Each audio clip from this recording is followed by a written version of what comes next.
Okay, so continuation of part 3. So the Rambam said, as I finished on the last one, that if we call us attention to ourselves, if we draw attention to ourselves and call ourselves a kingdom, that means we establish the state of Israel, but with meaningless and false words. This is basically what Rabbi Yehuda was saying, that with a government that is heretical. Okay, and the Israeli government is based completely on the sentiment expressed in this verse.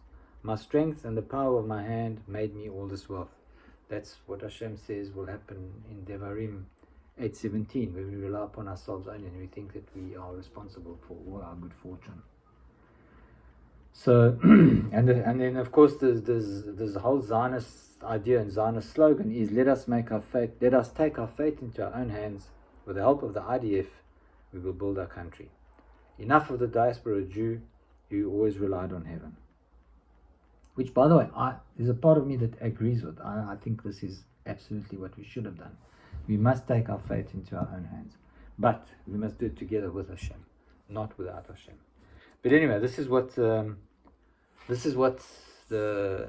Torah is saying, and the sages were saying that this is what would happen. Okay, that there would be a complete separation, and of course that wouldn't work. So the minute the secular Zionist state was established, the entire Arab world turned against it, and this was opposite to what they thought. They thought, look, if we create a state which will be like a state like all the other states in the world, we'll be left in peace, we'll be respected and left in peace. So here's somebody called Dr. Yaakov David Herzog wrote this. Classical Zionism, the basic and political Zionism that founded the State of Israel, did not grasp two fundamental problems. It did not understand the Jewish people, and it did not understand the Arab people. The Jewish leadership was under the impression that we would return here along the ordinary 20th century road. Okay. And of course, that meaning that we would become independent like the rest of the world became independent, following the liberal Western democratic value system, which Israel did try and do. But the facts came and destroyed this theory, as they have never obliterated any theory in such a short time. This is from a book, by the way, which maybe you should get, called A People That Dwells Alone. Speeches and Writing of Yaakov Herzog. But of course, again, this is pointed out. Rabbi Yehuda Anasi and the Rambam pinpoint the central problem being a decline in faith. Okay, so the belief in human endeavor as opposed to faith in divine providence leads to destruction. And we're going to explore that in more detail. So now we're now in chapter 2, in part 2. And now we're going to do some interesting stuff that appears in the Zohar, which is going to also go a little bit back and then take us to where we are today. So the Zohar says in Parashat Vayera 132, it says, when 600 years of the 6th millennium have passed, the gates of wisdom that are above and the wellspring of wisdom that are below will open. The world will prepare itself to enter the 7th millennium like a person who prepares himself on Friday afternoon for the onset of Shabbat. This is alluded to in the verse. Okay, I'm not going to quote the verse. So basically that time, the 600 year of the 6th millennium is the year 5600, which corresponds to 1840 on the Gregorian calendar. Okay? And obviously what happened is that there was a massive explosion of scientific discoveries. But at that time, 1840, was when we were running away from the Torah. I mean, that wisdom should have come to us, and we should have been able to use it to bring in the Messianic era. So you had, for example, just to give you some examples, this is literally in a period of about 40 years. You had Dalton, who basically proved the atom. You had Ampere with electricity. You had Joule, which was the law of conservation of energy. You had the invention of the telegraph from Joseph Henry, and the discovery of germs and vaccination, Pasteur, and the invention of dynamite, which was Alfred Nobel. This, by the way, all happened in the beginning of the 19th century, from about 1805 through to 1864. So in that single little generation, we made greater technological advances than any other time before, than thousands of years before combined together. But unfortunately, by 1840, most of the Jews of Europe had become engulfed in the wave of the Enlightenment, and the consequences, which was basically a complete distancing from the Torah towards other beliefs, other things, other systems. Okay, so that's what the Zohar says. But we have an expression in Tehillim and also in Pirkei Avot, which says the beginning of wisdom is fear of God. So you cannot acquire wisdom unless you are Yirei Shamayim, unless you have fear of God. What's the biggest proof of that? By the way, it's not in this book, but I know it, so I'm going to say it.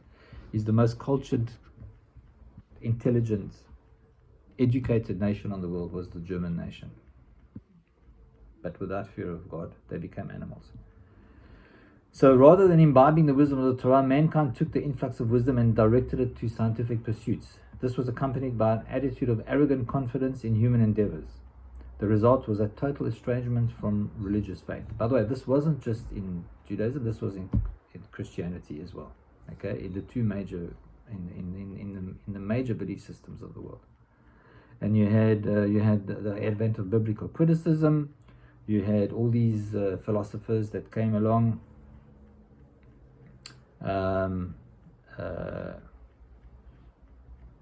Here's some examples. The Kant-Laplace theory of planetary formation. This was all basically to say that there was no creator. Okay, Darwin's theory of evolution. Karl Marx with communism. Engels' Communist Manifesto. Atheisms. Schools of psychology, spearheaded basically, by the way, mainly by Jews.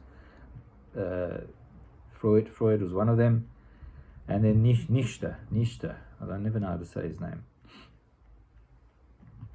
So we saw through history that when those gates of wisdom were opened, okay, mankind has, I'm going to read this from here. Mankind has increasingly attributed success in manipulating the physical world to human prowess and not divine intervention. The more troubling is that this attitude has penetrated deeply into Jewish society. And this is where the Zionist movement drew its strength. The Zionist movement drew its strength from socialist and nationalistic revolutionary movements that believed that they could take their fate into their own hands. Okay, so there we have the background. So it then says that this then is the final flaw of faith, that will occur before the coming of Mashiach, a serious illness of the spirit, where man believes in nothing but his own prowess. Once we reach this conclusion, we must find the remedy, or at least a doctor qualified to deal with the illness. In the following chapter, we will attempt to identify who that doctor is and what the long-awaited cure entails. Now, some of these things are really quite scary, but they make sense, and I mean, I sometimes in myself, how could this be? But this is how things are working out. So this is chapter 3 now, part 2, chapter 3, and this is the heading of the chapter, which one has to be mentally quite strong to absorb. Okay, Ishmael as a symbol of man's limitations. So as a result of man valuing his own power, and the Jewish people following that trend, the role of Ishmael was basically as a counterforce towards that. And basically Ishmael assumed the role of making man realize that he's frail, despite all his technology. So you have today superpowers who rely completely on technology to protect themselves and to advance themselves. And they place their trust in advanced weaponry, stockpiles of arms, and cutting-edge technology. Yet they stand helpless, along with the rest of the world, against the sons of Ishmael, against primitive tactics and fanatic faith, against a solitary Arab who sees himself as a shaheed and commits himself to murdering crowds of innocents, even at the cost of his own life. So the reason man is being confronted with the actions of Ishmael is to bring him to the realization that he will never solve his problems solely by means of his own strength. Okay, and then it continues to explain that to this day we have not found a solution to this problem with the suicide bombers and whatever we've seen in the last 3 weeks. And that's not to say that Ishmael is going to be excused, because it says here, hence Ishmael is the means by which the world will regain its lost faith.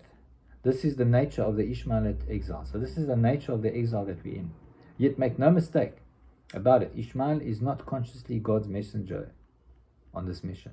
He commits murder of his own volition, using his own free will, and he will come to his downfall at the end of days because of it. So Ishmael will suffer the consequences of his terrible actions. Okay, so it talks about the name of Ishmael again, and again it speaks in the Gemara that, for first of all, Ishmael includes the name of God in it. The El in Ishmael is the name of God, and one of the translations is that God will hear. But in fact, the proper meaning is that God will hear not Ishmael, will hear the cry of the Jewish people because of the suffering that Ishmael will put on the Jewish people. That's what actually the word means. That's what his name means. So Rabbi Eliezer then, pinpointing both the place and the time, the land of Israel at the end of days. This astonishing forecast was recorded in at least 1900 years ago, before the birth of Islam and before Arab culture. So it says here, the blessed one, because the Holy One, blessed be He, will hear the moaning of the people as a result of what the children of Ishmael are destined to do to them in the land of Israel at the end of days. This is why he was named Ishmael. So in the name of Ishmael, there's an allusion to what's going to happen. Okay, and it explains why. By the way, it doesn't mean that it should say. In other words, it should say that Ishmael heard, because in fact there was a communication between God and Ishmael and God and Hagar when they were thrown out of Abraham's household. But that's the point. That communication took place then. So the fact that it's in the future alludes to what's happened. Okay.